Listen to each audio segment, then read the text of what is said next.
আসসালামু আলাইকুম রহমতুল্লাহ। আসছি জিদ্দায়। আসার সময় দু একটা জায়গায় অনেক ঘটনা ঘটে গেছে, যেটা আসলে না বললেই নয়। যারা ড্রাইভার আছেন, নিজে পার্সোনালি গাড়ি চালান বা ভাড়া মারেন, তাদের জন্য অতি গুরুত্বপূর্ণ বিষয়টা।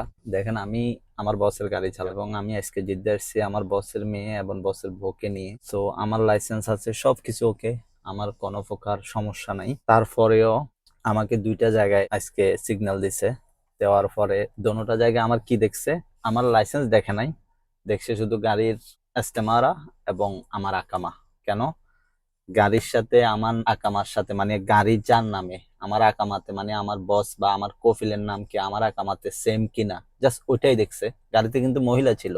সো যারা যারা গাড়ি চালান, বিশেষ করে জিদ্দা শহরে, দয়া করে তারা সাবধানে থাকবেন।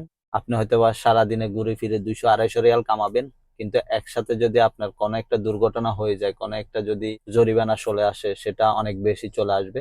তাই যারা পার্সোনাল গাড়ি চালান, তারা সাবধানে গাড়ি চালাবেন। আরেকটা বিষয় খুবই গুরুত্বপূর্ণ, সেটা হচ্ছে যে খুব বেশি অপরিচিত হইলে, বিশেষ করে মেয়ে এবং পুরুষ যদি এরকম দুই একজন থাকে, তাহলে গাড়িতে কম নেওয়ার চেষ্টা করবেন। হয়তোবা আপনি যা বলবেন ওরা তাই দিয়ে দিবে, আপনি ওই লোভে হয়তোবা ওদেরকে গাড়িতে নিয়ে নিবেন।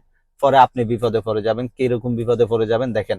এখন মানুষ নিজের পার্সোনাল গাড়ি থেকেও বেশি ভাড়া গাড়িতে আপনার যেগুলা নিষিদ্ধ মালামাল, আমি এখানে নাম উচ্চারণ করতেছি না, ওগুলা নিয়ে আশা করে, বিক্রি করে, এক জায়গা থেকে অন্য জায়গায় নিয়ে যায়। সেই ক্ষেত্রে আপনি কোনো সুপার মার্কেট বা কোনো শপিং মহলের সামনে থেকে ওদেরকে নিবেন।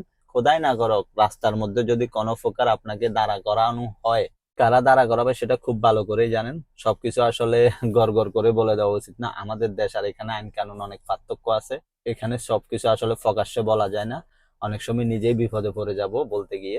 আর আপনারা যারা গাড়ি চালান, তারা খুব ভালো করেই জানেন আমি কোন বিষয় নিয়ে কথা বলতেছি। এখানে আমি দুইটা বিষয় বলছি, সেটা আপনারা পার্সোনাল গাড়ি চালালে সাবধানে থাকবেন, অতি অপরিচিত সন্দেহজনক এরকম কাউকে গাড়িতে উঠাবেন না। আরেকটা বিষয়, এটা আমিও দুই একবার করে ফেলছি, আমার অভিজ্ঞতা থেকে বলতেছি। বসের বউ এবং মেয়েকে নিয়ে আমি জিদ্দা আসছি। তো এখন আমি বেকার বসে আছি।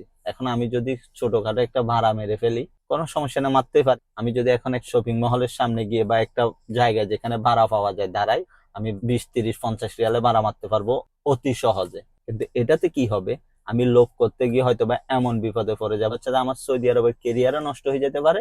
দুই হচ্ছে যে আমাকে এমন সমস্যার মধ্যে পড়তে হবে, যেটার জন্য আমার লাইফই শেষ হয়ে যেতে পারে। তো সেই ক্ষেত্রে এইসব বিষয়গুলো থেকে আসলে লোভ না করে সবাই সাবধানে থাকার চেষ্টা করবেন। আশা করি ভিডিওটা আপনাদের খুব ভালো কাজে লাগবে।